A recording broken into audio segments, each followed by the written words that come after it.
Hello students, आज हम आपके लिए एक ट्रिक लेकर आए हैं क्लास 12th के लिए। और इसमें आपको ट्रिक में बताया जाएगा maximum number of equivalence relation कैसे निकालेंगे। ठीक है, maximum number of equivalence relation. Suppose मान लीजिए क्वेश्चन दिया हुआ है the maximum number of equivalence relation on the set ए।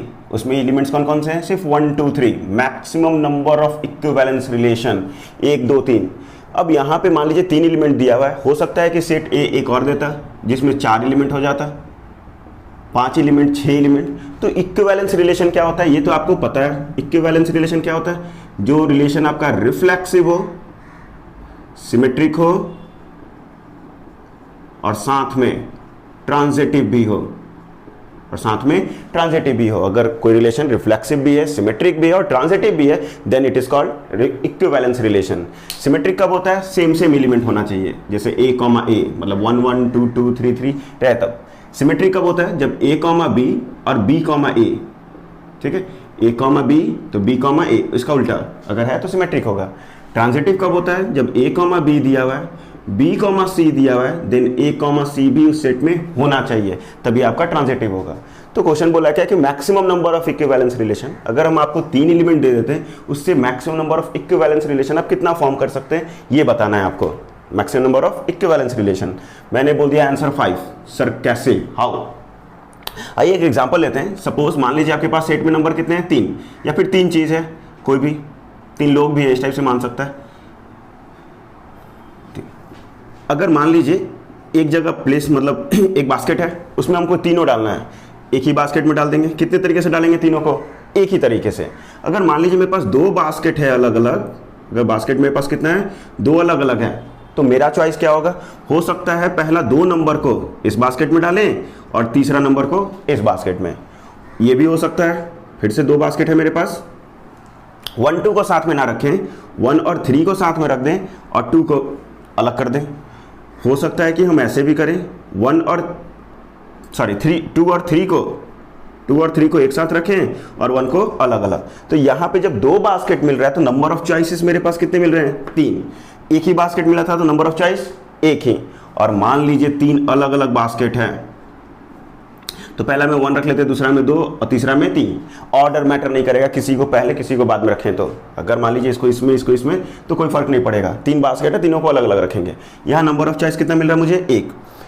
तो पूरा टोटल नंबर ऑफ इक्विवेलेंस निकालने के लिए 1 + 3 + 1, 1 + 3 + 1 कितना हो जाएगा? ये 5।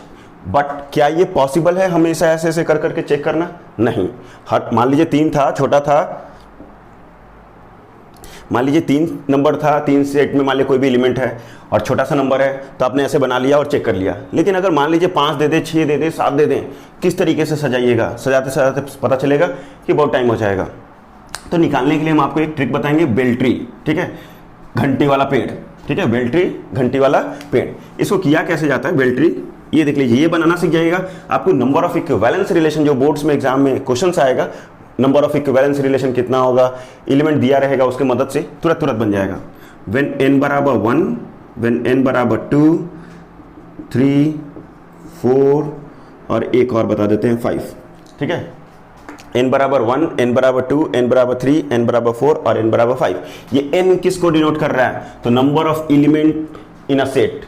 नंबर ऑफ एलिमेंट, कितने एलिमेंट्स हैं? 1 2 3, ये 3 वाला है। अगर एक ही देते तो यहाँ 2 देते तो ये 4 देते, ये 5 देते। ये कैसे निकाला जाता है? 1 में 1। ठीक है, 1 वाले में पहला 1 लिखिएगा। यहाँ पे क्या कीजिएगा, यहाँ जो भी लास्ट डिजिट होगा मतलब इसका, वही यहाँ रिपीट लिखना है। ठीक है, लिख दीजिए। यहाँ जो था वही यहाँ, ध्यान से देखिए, समझ में आ जाएगा पक्का। अब यहाँ देखिए, ये यहाँ जो था यहाँ भी वही लिखे। अब इस दोनों को ऐड कीजिए, इस दोनों क्या कीजिए? ऐड। 1 + 1 कितना हो जाएगा? 2। लिख दिए 2।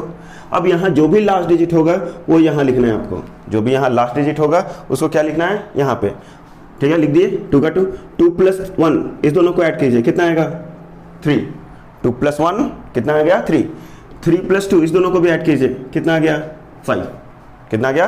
5। नेक्स्ट जो भी लास्ट आएगा उसको आपको यहाँ लिखना है। 5 लिख दिए। अब इस दोनों को ऐड कीजिए। 5 + 2 7, 7 + 3 10, 10 + 5 15, 10 + 5 15। अब क्या कीजिए, यहाँ 15 आया तो यहाँ भी आपको 15 ही लिखना है। जो लास्ट डिजिट होगा लास्ट में मतलब इसके फर्स्ट में लिखना है। अब इस दोनों को ऐड कीजिए। 5 + 15, 20, 20 प्लस 7, 27, 27 हो गया ना। इस दोनों को ऐड किए तो 20 हुआ, इस दोनों को ऐड किए तो 27 हुआ, इस दोनों को ऐड कीजिए यहाँ 37 हो जाएगा, इस दोनों को ऐड कीजिएगा 37 और इस दोनों को ऐड कीजिए तो आ जाएगा आपका 52। ठीक है, इस दोनों को ऐड कीजिए, थोड़ा जगह कम पड़ गया क्योंकि मैं थोड़ा गैप ज़्यादा दे दिया था। यहाँ 37 प्लस 15 लास्ट में कितना आ जाएगा 52। उसी प्रकार अगर n बराबर 6 लेते तो पहला 52 लिखते, फिर ऐड करके ऐसे लिख देते। एक बार और रिकैप कर दूं, अगर n 1 है तो 1 लिखेंगे, अगर ये लास्ट डिजिट है तो उसी चीज़ को यहाँ रिपीट करना है, फिर क्या करना है इस दोनों को ऐड करके यहाँ लिखना है, फिर अब तो होगा नहीं क्योंकि ऊपर कुछ नहीं था। अब क्या कीजिए, ये जो लास्ट डिजिट है यहाँ लिखना है आपको इस टाइप से, और इस दोनों को ऐड करके 2 + 1 3, 3 + 2 5, बस।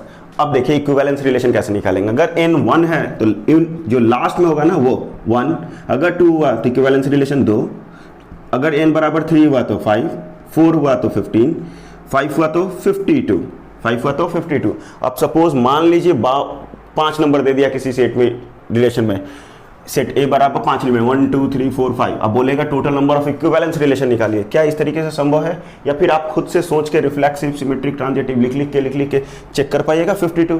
पता चलेगा एग्जाम का घंटी बीत गया, घंटी लग गया और आपका एग्जाम भी पूरा नहीं हुआ, एक ही क्वेश्चन में चलेगा पूरा का पूरा 52, और ऊपर से कोई बोल देगा अरे यार ये तो गलती है, ये गलती है, तो उसको चेक करने में अलग ही दुविधा। तो ये आप बेल ट्री ले लीजिए और इससे आप क्वेश्चन को सॉल्व कर सकते हैं।